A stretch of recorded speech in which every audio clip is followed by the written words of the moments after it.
Hi, and welcome to a tutorial from Imagine Landscapes Designs. Today we're going to be looking at one of the easiest ways to decrease that we have in knitting. I'm going to knit a little bit into my swatch. Now I knit continental, and it doesn't matter how you knit, the maneuver is done the same way.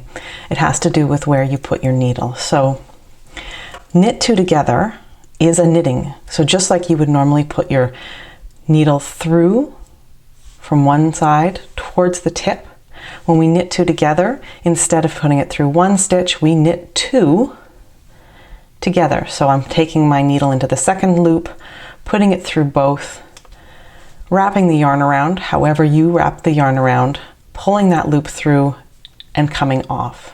I just go through two stitches at the same time, grab the yarn, pull it through and come on.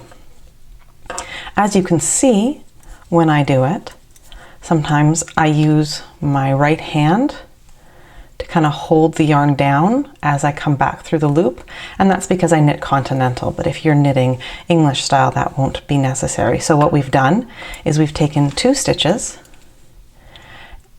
and we've made them into one stitch. And you can see here, this lean is right leaning, it's leaning towards my right hand. So the knit two together is a decrease that leans towards the right a little bit. And all you're doing is knitting two stitches together.